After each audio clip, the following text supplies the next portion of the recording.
จุดหนึ่งที่อ้ายเบิ่งไปเบื้องหน้า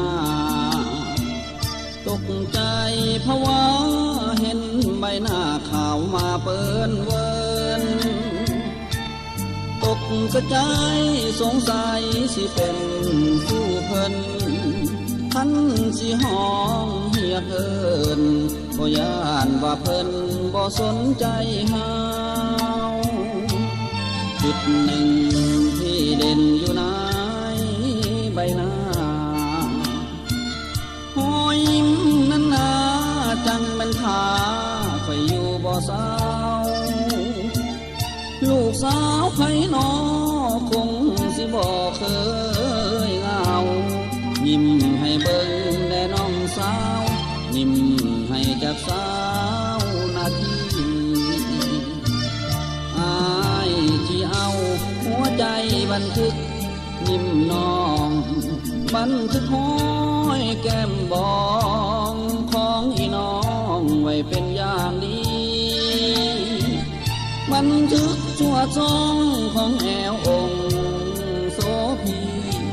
ตลอดไปทั้งท่าทีที่น้องนั้นมีประจำตัวจุดหนึ่งที่อ้ายสนใจกลัวหมู่บ่มีไผหูเนื้ออายดอกทูลหัวปล่อยให้มันฟังหัวใจไปจนกลัวจะบอกให้หูสึกตัวเมื่อตอนเป็นผัวน้องนางสมบู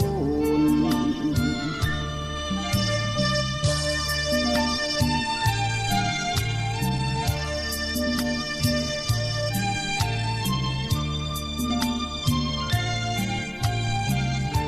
อนุรักษ์และเผยแพร่โดยพยาง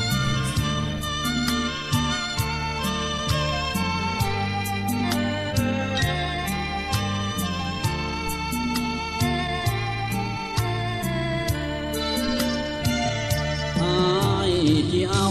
หัวใจบันทึกยิ้มน้องบันทึกห้อยแก้มบองของอีน้องไว้เป็นอย่างดีบันทึกชั่วจ้องของแอวองค์โสพีตลอดไปทั้งท่าที